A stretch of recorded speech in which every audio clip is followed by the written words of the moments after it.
यह कहानी किसी फिल्मी पटकथा जैसी जरूर लगती है, लेकिन यह हकीकत है झज्जर के एक गांव की, जहां रिश्तों की सीमाएं टूटती हैं, भरोसे की जमीन हिलती है और एक तरफा प्यार ऐसा खूनी मोड़ लेता है जिसकी कोई कल्पना भी नहीं कर सकता। शादीशुदा और दो बच्चों की माँ रेखा, जिसने अपनी खूबसूरती और आकर्षण से उम्र को मात दी, अचानक एक 18 साल के युवक की दीवानगी का केंद्र बन जाती है। हर दिन ऑफिस तक कार में छोड़ने से शुरू हुआ यह सिलसिला धीरे धीरे खतरनाक मोड़ लेता गया। आखिर ऐसा क्या हुआ कि यह दीवानगी एक खौफनाक हादसे में बदल गई? कौन था वह युवक और रेखा के साथ उस दिन क्या कुछ हुआ? चलिए जानते हैं इस दिल दहला देने वाली कहानी को विस्तार से इस वीडियो में। नमस्कार मेरे प्यारे भाइयों और बहनों, मैं विवेक कुमार। क्राइम की कहानी के नए एपिसोड में आप सभी लोगों का हार्दिक स्वागत है। कहानी में आगे बढ़ने से पहले आप लोगों से रिक्वेस्ट है कि मेरे दूसरे चैनल को सब्सक्राइब करना ना भूले। मेरे दूसरे चैनल का लिंक आपको डिस्क्रिप्शन बॉक्स में मिल जाएगा।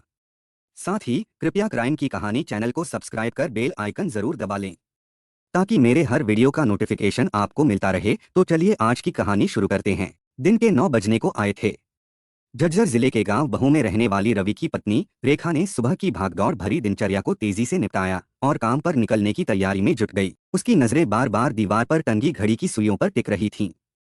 जैसे ही घड़ी ने 9:15 बजने का संकेत दिया, रेखा ने बैग कंधे पर लटकाया और घर का दरवाजा खटाक से बंद कर बाहर निकल गई। वह तेज तेज कदमों से चलते हुए ठंडी हवा को चीरती घर से कुछ दूरी पर बने बस स्टॉप तक पहुंच गई और वहां आकर रुक गई। निगाहें बार बार सड़क के मोड़ पर टिक जाती, लेकिन बस का कहीं कोई नामोनिशान नहीं था।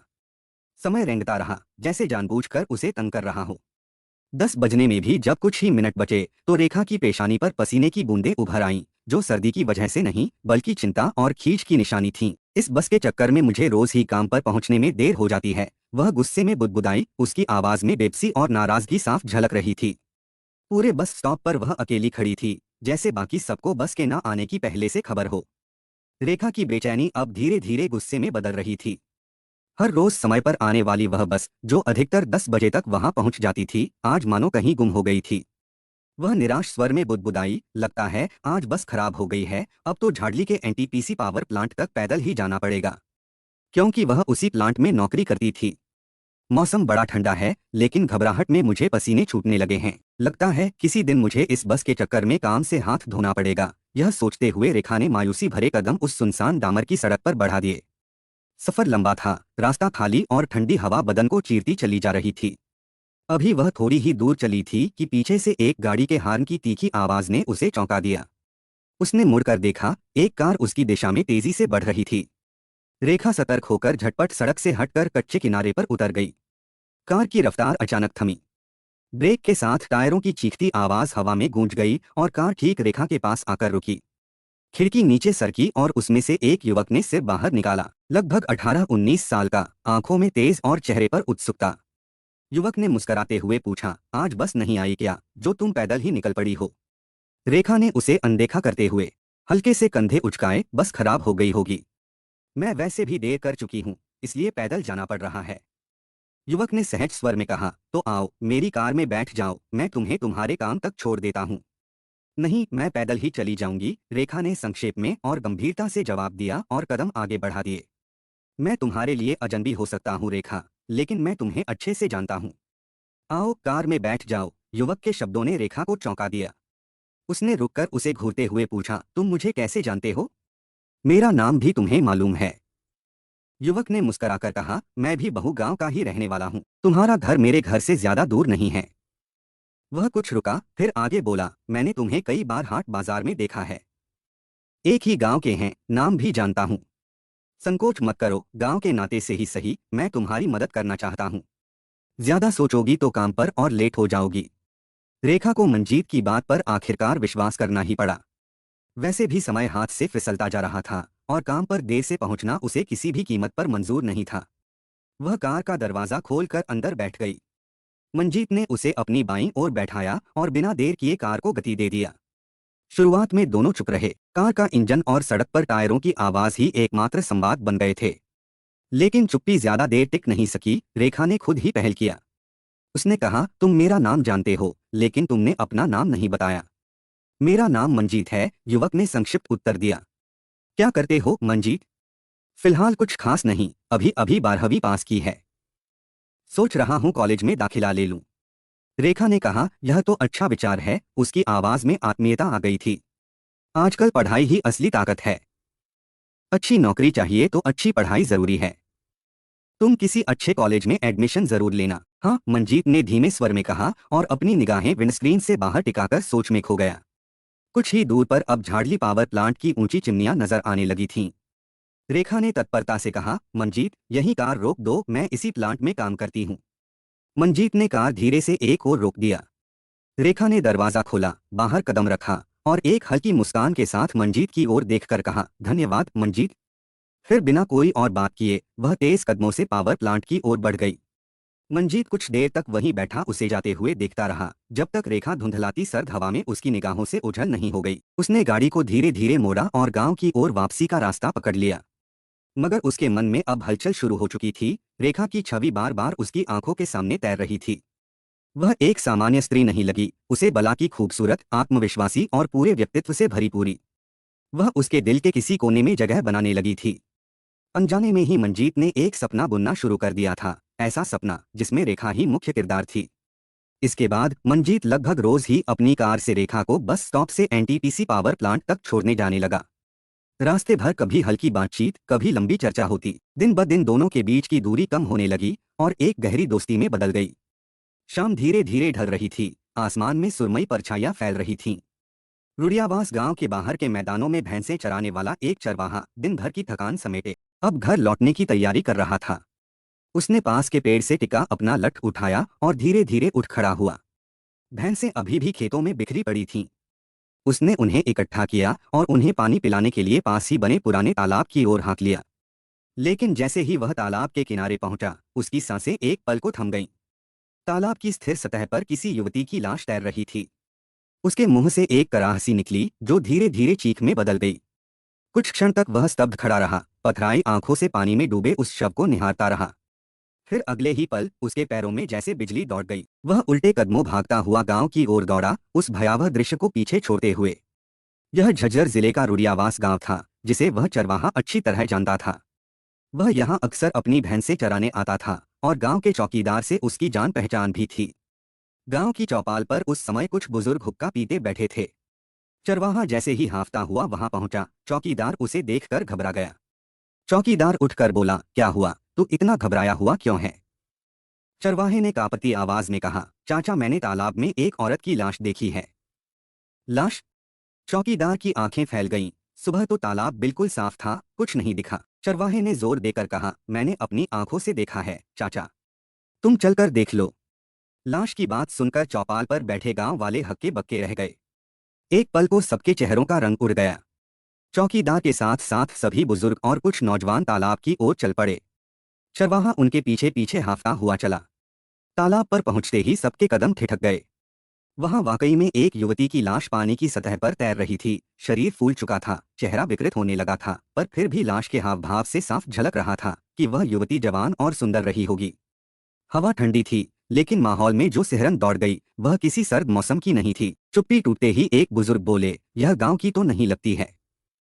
दूसरे ने आंखें मिचमिचाते हुए लाश की तरफ देखा और धीमे स्वर में बोला, मुझे तो लगता है किसी ने इसे मारकर यहाँ लाकर फेंका है। कोई हादसा नहीं है, ये कुछ और ही बात है। एक नौजवान जो पास ही खड़ा था गंभीरता से बोला, भाई साहब, बेहतर होगा आप थाना साल्हावास को खबर कर दो। पुलिस जांच करेगी तो सच सामने आएगा। चौकीदार ने हामी भरी। वह जेब से अपना पुराना मोबाइल निकाला और कांपते हाथों से नंबर डायल करने लगा। कुछ देर तक घंटी बजती रही। फिर दूसरी ओर से आवाज आई, हेलो, मैं थाना साल्हावास से एसएचओ हरीश कुमार बोल रहा हूँ, किससे बात करनी है? साहब, मैं रुड़ियावास गांव का चौकीदार बोल रहा हूँ। यहाँ तालाब में एक युवती की लाश तैर रही है। क्या कहा, लाश? एसएचओ की आवाज में चौकन्नापन आ गया। हाँ साहब, अभी इस वक्त तालाब के किनारे खड़ा हूँ, लाश साफ नजर आ रही है। हरीश कुमार ने गंभीर लहजे में कहा, ठीक है, तुम वहीं रुको, मैं अपनी टीम के साथ आधे घंटे में पहुंच रहा हूं। चौकीदार ने मोबाइल स्विच ऑफ किया, गहरी सांस ली और फोन वापस जेब में रख लिया। उसके चेहरे पर चिंता की लकीरें साफ नजर आ रही थीं। तालाब के किनारे अब खामोशी पसरी हुई थी। सबकी आंखें उस लाश पर टिकी थीं, जैसे उसकी कहानी सुनने का इंतजार कर रही हों। अब तक पूरे रुड़ियावास गांव में यह खबर जंगल की आग की तरह फैल चुकी थी कि तालाब में एक अज्ञात युवती की लाश मिली है। गांव के कोने कोने से लोग घटनास्थल की ओर दौड़ पड़े थे। तालाब के पास देखते ही देखते भीड़ इकट्ठी हो गई। चौकीदार ने आवाज लगाई, भाइयों, सब तालाब से दूर रहो। जब तक पुलिस नहीं आ जाती कोई पास मत आए। भीड़ पीछे हट तो गई, लेकिन निगाहें सबकी उस तैरती हुई लाश पर ही जमी थीं। पर कोई भी ऐसा नहीं था जिसने उस मृतका को पहचानने की कोशिश में सिर हिलाया है। पुलिस पौना घंटा बाद मौके पर पहुंच गई। गाड़ियों की आवाज सुनते ही गांव वालों में खुसर फुसर शुरू हो गई। सूरज अब पश्चिमी क्षितिज की ओर झुक चुका था। चारों ओर गहराता अंधेरा पसरा था, लेकिन लाश अब भी तालाब की सतह पर साफ दिखाई दे रही थी। एसएचओ हरीश कुमार ने उतरते ही सबसे पहले लाश को बाहर निकलवाने का आदेश दिया। 2 सिपाही तालाब में उतरकर लाश को किनारे ले आए। एसएचओ ने झुककर उसका गहराई से निरीक्षण किया। वह युवती बेहद सुंदर थी, गोरी रंगत, तीखे नाक नक्श, जैसे किसी मूर्ति से तराशी गई हो। लेकिन अब उसकी सुंदरता के नीचे मृत्यु की चुप्पी पसरी थी। उसके कपड़े सही सलामत थे। शरीर पर कोई कच्छरोट नहीं, कोई खरोंच तक नहीं दिखाई दिया। ऐसा नहीं लग रहा था कि बलपूर्वक कुछ किया गया हो। हरीश कुमार ने अनुभव से अंदाजा लगाया, गला दबाकर मारा गया लगता है, बहुत सफाई से किया गया काम है। ये कोई राह चलती वारदात नहीं है, शायद जान पहचान का कोई मामला हो। वह अपने रजिस्टर में जरूरी विवरण दर्ज करने लगा, फिर उठकर ऊंची आवाज में लोगों की ओर मुड़ा और बोला, क्या आप में से कोई इस युवती को पहचानता है? एक पल को सन्नाटा छा गया, फिर भीड़ में से एक साथ कई आवाजें उठी, नहीं साहब, इसे पहले कभी नहीं देखा। एसएचओ ने गंभीर निगाहों से सबको देखा। अंधेरा अब पसर चुका था, लेकिन रहस्य गहराने लगा था। लाश की जामात लाशी में भी पुलिस को कुछ नहीं मिला, ना कोई दस्तावेज, ना गहने, ना ऐसा कोई सुराग जो मृतका की पहचान उजागर कर सके। वह जैसे आई थी वैसे ही एक अनजान पहेली बनी हुई थी। एसएचओ हरीश कुमार ने मौके की कार्रवाई पूरी किया और फिर अपनी गंभीर निगाहें चौकीदार पर टिका दी। तुम्हें इस लाश की जानकारी कैसे मिली थी? चौकीदार ने बगल में खड़े चरवाहे की ओर इशारा करते हुए कहा, यह लड़का भैंसे चरा रहा था साहब। इसने ही तालाब में तैरती लाश देखी और मुझे इत्तला देने के लिए दौड़ता हुआ रोडियावास पहुंचा। एसएचओ ने अब चरवाहे पर नजर डाली, तुम यहाँ भैंसे चराने कब से आते हो? चरवाहे ने सिर झुकाकर जवाब दिया, सर्दियों में मैं यहीं आता हूँ सा। गर्मियों में गांव बहू के खेतों में जानवर चरा लेता हूँ। आज शाम जब मैं भैंसे इकट्ठी करके तालाब पर पानी पिलाने लाया, तभी मुझे यह लाश तैरती दिखाई दी थी। मैं दोपहर 1 बजे यहाँ पहुंचा था और तब से कोई आसपास नजर नहीं आया। हरीश कुमार की आंखों में सोच उतर आया। वह बुदबुदाए, हो सकता है हत्या कहीं और की गई हो और लाश को यहाँ लाकर फेंका गया हो, शायद 1 बजे से पहले। फिर उन्होंने सिर हिलाकर चरवाहे से कहा, अब तुम अपना नाम पता दरोगा जी को लिखवा दो और चले जाओ। जरूरत पड़ने पर तुम्हें याद कर लिया जाएगा। ठीक है साहब, चरवाहे ने सिर हिलाया और अपनी भैंसों को हाँकता हुआ गांव बहू की ओर लौट पड़ा। रुड़ियावास गांव के लोग भी धीरे धीरे लौटने लगे। एसएचओ जीप में सवार हुए और थाने की तरफ रवाना हो गई। हरियाणा के झज्जर जिले के अंतिम छोर पर बसे गांव बहू का रहने वाला रवि 4 मई 2025 की शाम कुछ बेचैन सा महसूस कर रहा था। वह बार बार घड़ी की ओर नजर डाल रहा था। घड़ी की सुइयां ठीक 7 बजा रही थीं। आमतौर पर उसकी पत्नी रेखा हर रोज ठीक 6 बजे तक ड्यूटी से लौट आती थी, लेकिन आज 1 घंटा बीत जाने के बाद भी उसका कोई अता पता नहीं था। रवि की आंखों में अब चिंता साफ झलकने लगी थी। जैसे ही घड़ी ने 7:30 का समय दिखाया, रवि ने रेखा की तलाश में पैदल ही बस स्टॉप की ओर कदम बढ़ा दिए। सूरज डूब चुका था और अंधेरा सड़कों पर पांव पसार चुका था। रास्ते भर रवि का दिल किसी अनजाने डर से कांपता रहा। जब वह बस स्टैंड पर पहुंचा तो वहां सन्नाटा पसरा हुआ था, ना कोई बस, ना कोई सवारी और ना ही कोई उम्मीद की झलक। हताश होकर रवि जब घर लौटा तो दरवाजा अब भी सुना था। रेखा अब तक नहीं लौटी थी। कहाँ रह गई? 8:30 से ऊपर का समय हो गया। पहले तो वह कभी इतनी देर घर से बाहर नहीं रही। वह चिंतित स्वर में बड़बड़ाया और फौरन अपने छोटे भाई को सारी बात बताई। नवीन ने अंदाजा लगाते हुए कहा, कहीं वह अपने मायके में तो नहीं चली गई है? आप उनके घर फोन करके पूछो, हो सकता है वहीं गई हो। रवि ने झट से मोबाइल निकाला और झज्जर जिले के ही कड़ौधा गांव में रहने वाले रेखा के पापा अजमेर को कॉल मिलाई। दूसरी ओर घंटी बजी और फिर कॉल उठा ली गई। हाँ दामाद जी, कैसे फोन कर रहे हो? घर में सब ठीक ठाक है ना? अजमेर ने आवाज में हल्की चिंता के साथ पूछा। सब ठीक है पापा, रवि ने जल्दी से कहा। क्या रेखा वहां पहुंची है? वह अभी तक काम से नहीं लौटी है। नहीं दामाद जी, रेखा तो यहाँ नहीं आई। अजमेर की आवाज में अब गहराती चिंता साफ झलक रही थी। रेखा से तुम्हारी कोई अनबन तो नहीं हुई थी? नहीं पापा जी, वह सुबह बिल्कुल अच्छे मूड में मुस्कुराती हुई काम पर निकली थी, रवि ने जवाब दिया और फिर भारी मन से फोन काट दिया। रवि ने चिंतित स्वर में कहा, नवीन, रेखा कड़ौधा में नहीं गई है। उसके पापा ने साफ बताया है। तुम ऐसा करो, झाड़ली जाकर उसकी ड्यूटी पर पता करो और अपने यार दोस्तों को भी कहो रेखा को ढूंढो। मुझे तो बहुत घबराहट हो रही है। भैया आप बैठ जाइए, वैसे भी आपकी तबीयत ठीक नहीं रहती। मैं अभी झाड़ली पावर प्लांट जाता हूँ और दो चार दोस्तों को भी साथ ले जाता हूँ। हो सकता है भाभी का ओवरटाइम लगा हो, नवीन ने भरोसे से कहा और तेजी से घर से साइकिल निकालकर निकल पड़ा। झाड़ली पहुंचकर नवीन ने पावर प्लांट में भाभी रेखा के बारे में पूछा तो वहां मौजूद कर्मचारियों ने बताया कि रेखा आज तो काम पर आई ही नहीं थी। यह सुनकर नवीन सन्न रह गया। उसे साफ याद था कि सुबह भाभी को बैग कंधे पर लटकाए रोज की तरह काम पर जाते देखा था। अगर वह प्लांट पहुंची ही नहीं तो फिर गई कहाँ? नवीन के साथ उसका दोस्त श्याम भी था। दोनों ने मिलकर रेखा की तलाश शुरू कर दिया। झाड़ली की ओर आने वाले रास्ते के दोनों ओर नजरें गड़ा दिया, इस डर से कि कहीं रास्ते में कोई हादसा तो नहीं हो गया। ढूंढते ढूंढते वे गांव बहुलौर तक पहुंच गए। गांव में भी रेखा की तलाश जारी रही, लेकिन उसका कहीं कोई सुराग नहीं मिला। रेखा की तलाश में कब रात बीत गई, किसी को होश ही नहीं रहा। पूरा गांव जैसे उसकी चिंता में जाग रहा था। रवि, नवीन और पड़ोसी थके नहीं थे, बल्कि चिंता उन्हें नींद से दूर रखे हुए थी। लेकिन सुबह की पहली किरणें भी रेखा की कोई खबर नहीं ला सकीं। उसी समय एक पड़ोसी ने अपने व्हाट्सएप पर एक दिल दहला देने वाली तस्वीर देखी, एक युवती का शव। वह चौंक पड़ा क्योंकि तस्वीर में जो चेहरा था वह रेखा जैसा ही लग रहा था। उसने फौरन रवि और नवीन को यह बात बताई। रवि ने कांपते हाथों से व्हाट्सएप पर वह तस्वीर देखी। तस्वीर एक मृत युवती की थी और पुलिस की ओर से इस युवती की पहचान के लिए अपील की गई थी। जैसे ही रवि और नवीन ने चेहरा ध्यान से देखा, उनके चेहरे का रंग उड़ गया, वह रेखा ही थी। घर में अचानक सन्नाटा छा गया और फिर एकदम से कोहराम मच गया। रेखा की मां चीख पड़ी, बच्चों की रुलाई पूरे आंगन में गूंजने लगी और रवि घुटनों के बल गिर पड़ा। कुछ देर बाद रवि, नवीन और दो तीन पड़ोसी साल्हावास थाने के लिए एक ट्रैक्टर में बैठकर रवाना हो गए। व्हाट्सएप पर जिस थाने से तस्वीर शेयर की गई थी वह साल्हावास का ही था। उधर पुलिस को जब शव की पहचान नहीं हो पाई तो उन्होंने उसकी तस्वीर गांव वालों के व्हाट्सएप ग्रुपों में डाल दी थी। इसी बीच जांच को आगे बढ़ाते हुए दो कांस्टेबलों को रुडियावास इलाके की ओर भेजा गया, जहां मृतका का शव मिला था। वहीं पास के एक तालाब के किनारे घास में पड़ा एक महिला का पर्स बरामद हुआ। पर्स की तलाशी लेने पर एक आई कार्ड मिला। आई कार्ड पर लिखा था एनटीपीसी पावर प्लांट झाड़ली। अब पुलिस को यकीन हो चला कि मृत युवती उसी पावर प्लांट में काम करती थी। एसएचओ खुद झाड़ली जाकर आई कार्ड के जरिए जानकारी जुटाना चाहते थे कि तभी उनके कार्यालय में एक कांस्टेबल तेजी से अंदर आया और बोला, सर, एक ट्रैक्टर में कुछ ग्रामीण लोग थाने आए हैं, वो आपसे मिलना चाहते हैं। एसएचओ हरीश कुमार तुरंत कुर्सी से उठकर बाहर आए। ट्रैक्टर से उतरे ग्रामीण लोग झुके सिर और थमे हुए कदमों के साथ उनके पास पहुंचे।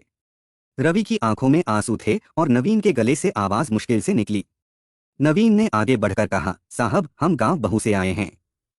व्हाट्सएप पर जो युवती की तस्वीर आपने पहचान के लिए डाली थी वह हमारी भाभी रेखा जैसी ही लग रही है। वह कल शाम काम से लौटी ही नहीं। एसएचओ का चेहरा एक पल के लिए सख्त हो गया। क्या तुम्हारी भाभी रेखा झाड़ली के एनटीपीसी पावर प्लांट में काम करती थी? हाँ साहब, नवीन ने धीमे स्वर में पुष्टि किया। एसएचओ ने गहरी सांस लेते हुए कहा, जो लाश हमें रुडियावास तालाब के पास मिली थी वही रेखा की है। तालाब के किनारे से हमें एक पर्स भी मिला है। उसे पहचान कर बताओ, क्या वह तुम्हारी भाभी का है? एसएचओ ने इशारे से एक कांस्टेबल को भीतर से पर्स लाने को कहा। कांस्टेबल कुछ ही पलों में वह पर्स उठा लाया।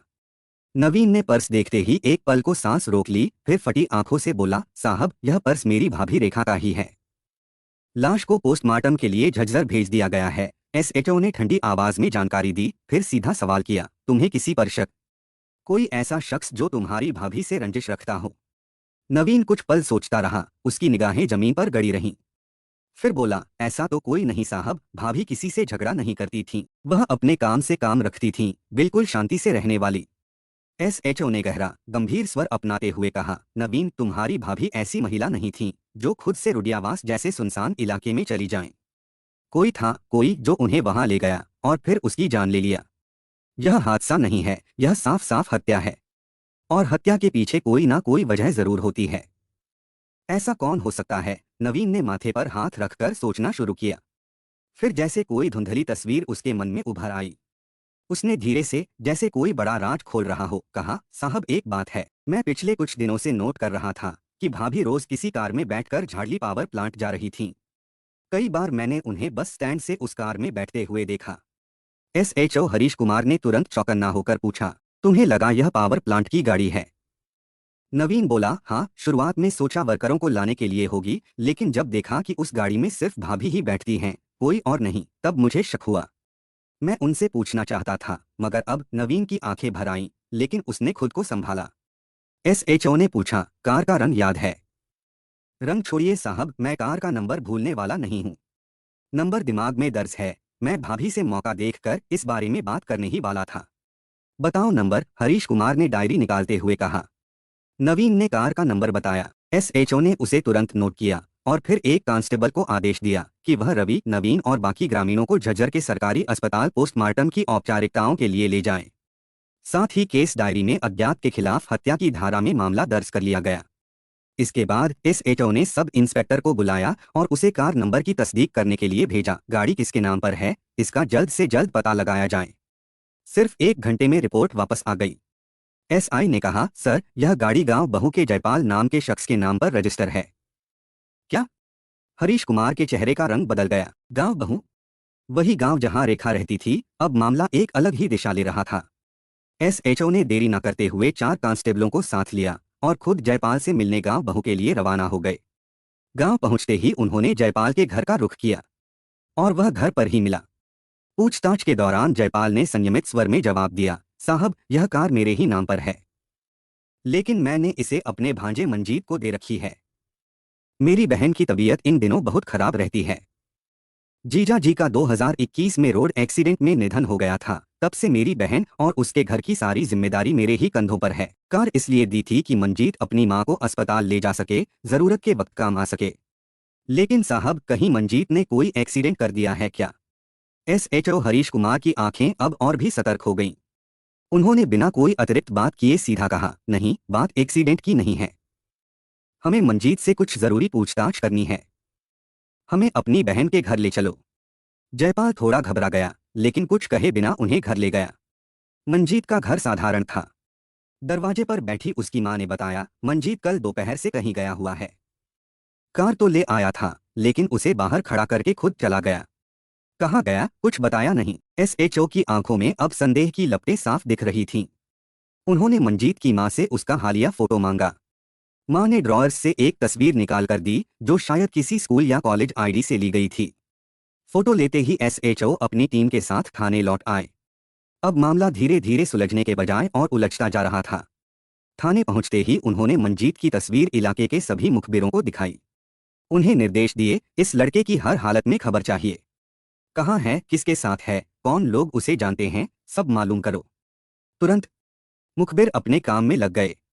उधर एसएचओ हरीश कुमार ने भी चैन से बैठना मुनासिब नहीं समझा। उन्होंने मंजीत के संभावित ठिकानों, उसके दोस्तों के घर, पुराने स्कूल कॉलेज और आने जाने वाले अड्डों पर दबिश देनी शुरू कर दिया। अब यह मामला बस एक गुमशुदा महिला की पहचान से कहीं आगे बढ़ चुका था। यह एक हत्याकांड की तह तक जाने की शुरुआत थी। काफी मशक्कत और दबिशों के बाद 10 मई 2025 को आखिर एक मुखबिर की सूचना पर मंजीत को पकड़ लिया गया। वह झज्जर जिले के ही एक ढाबे के पास किसी से मिलने आया था, जहां पहले से घात लगाए बैठी पुलिस ने उसे धर दबोचा। साल्हावास थाने लाया गया तो वह कांप रहा था, चेहरे पर घबराहट साफ झलक रही थी। वह अभी केवल 18 साल का था, लेकिन आंखों में उस उम्र से कहीं बड़ा अपराध छिपा बैठा था। थाने में सख्ती से पूछताछ शुरू हुई। पहले तो वह घबराकर चुप रहा, लेकिन जब एसएचओ हरीश कुमार ने स्वर तीखा किया, तुमने रेखा की हत्या क्यों किया, तो मंजीत का चेहरा झुक गया। कुछ क्षणों की चुप्पी के बाद उसने टूटे हुए स्वर में कहा, सर, इससे पहले कि आप मुझे हत्यारा कहें, मेरी एक बात सुन लीजिए।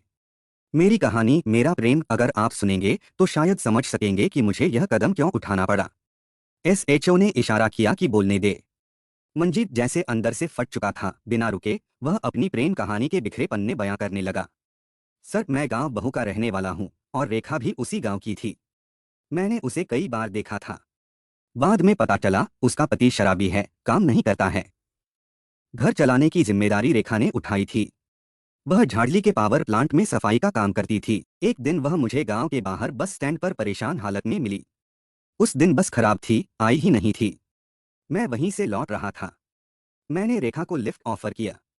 पहले तो बहुत झिझकी, लेकिन मजबूरी में कार में बैठ गई। मैंने उसे झाड़ली छोड़ा और उस दिन के बाद से जैसे मेरी जिंदगी बदल गई। अब मैं हर सुबह उसे उसके काम पर छोड़ने जाने लगा।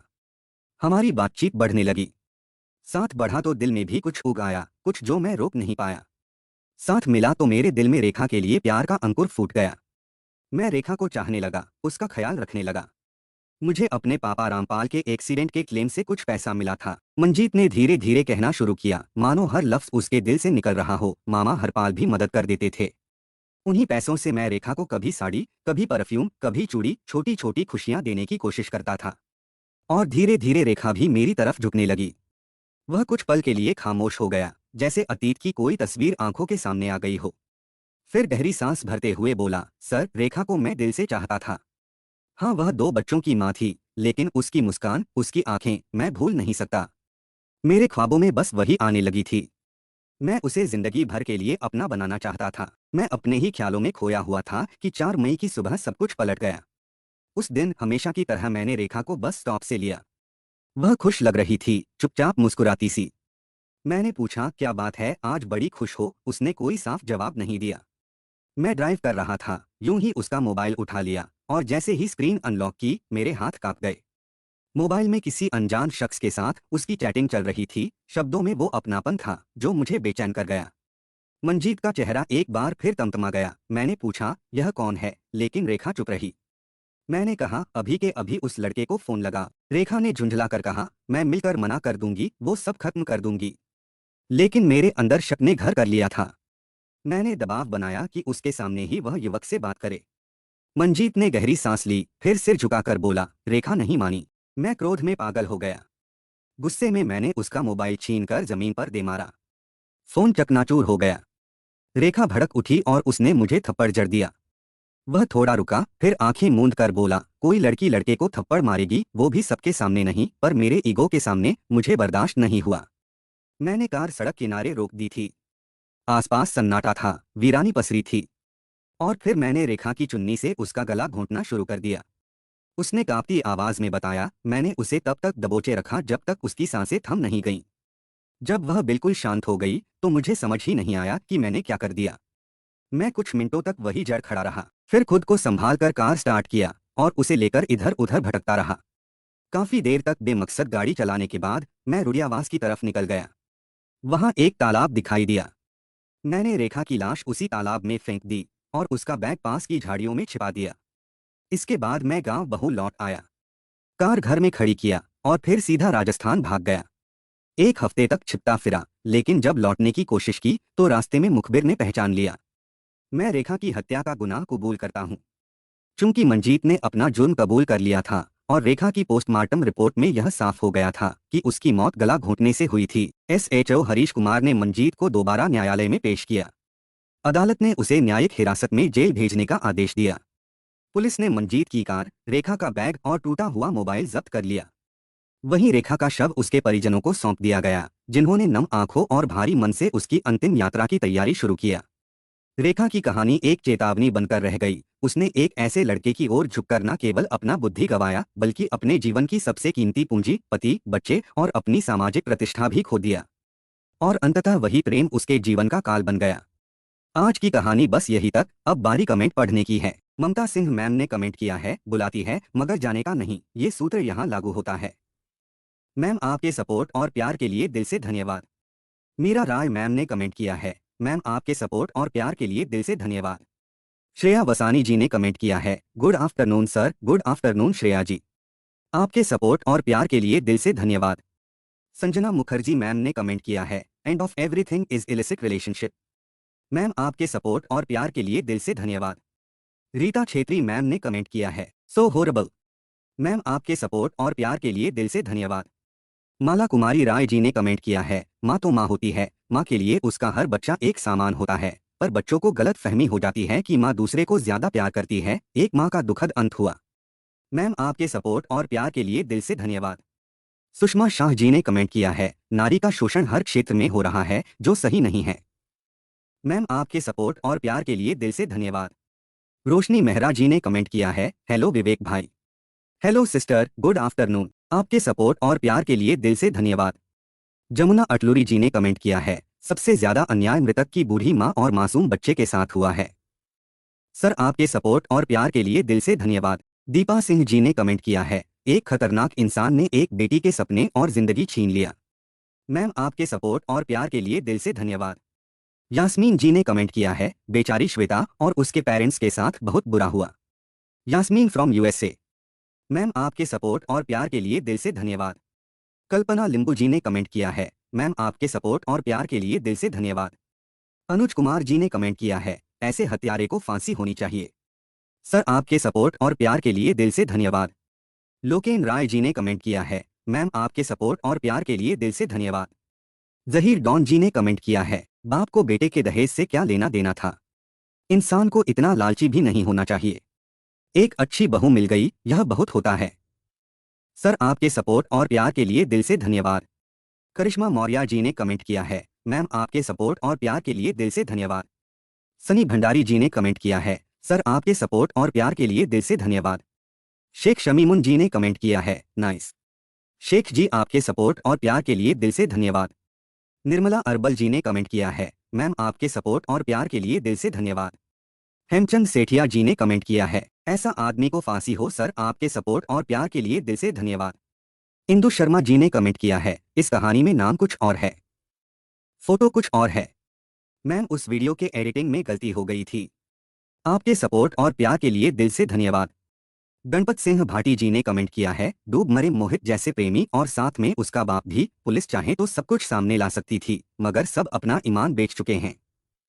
सर आपके सपोर्ट और प्यार के लिए दिल से धन्यवाद। पंकज हीर जी ने कमेंट किया है, keep it up brother. Sir आपके सपोर्ट और प्यार के लिए दिल से धन्यवाद। श्याम बहादुर गुप्ता जी ने कमेंट किया है, ये दहेज का दानव यूपी बिहार के लोगों के दिमाग से कब निकलेगा। सर आपके सपोर्ट और प्यार के लिए दिल से धन्यवाद। सिमरन सावी जी ने कमेंट किया है, मैम आपके सपोर्ट और प्यार के लिए दिल से धन्यवाद। शजय जी ने कमेंट किया है, I don't understand if neighbours have complaint for burning, police never bother to check the fire pit. Shajay ji आपके सपोर्ट और प्यार के लिए दिल से धन्यवाद।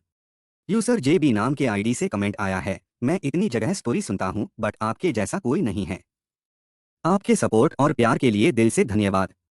मेरे कुछ भाई और बहन ऐसे भी हैं जो डेली के लिसनर है, हर वीडियो को देखते हैं और कमेंट करते हैं, जैसे राहुल जयकर जी, विनोद राजपूत जी, सुनीता जेटली जी, गणेश सौद जी, सोनल करेलिया जी, जय राठौर जी, कंचन पटेल मैम, तुलसी चौरसिया जी, मनोज प्रभाकर जी और सभी भाई बहनों को शुक्रिया जो मेरे वीडियो को लाइक शेयर और कमेंट करते हैं। आप लोग ऐसे ही अपना प्यार बनाए रखिए, मैं आप लोगों के लिए रोज नए वीडियो लाता रहूंगा। कहानी को लास्ट तक सुनने के लिए आपका धन्यवाद। इस कहानी के बारे में अपनी राय कमेंट करके जरूर बताइएगा और ऐसी ही अपराध की सच्ची कहानियों के लिए हमारे चैनल क्राइम की कहानी को सब्सक्राइब कर लीजिए। कहानी को लाइक और शेयर जरूर करें। धन्यवाद।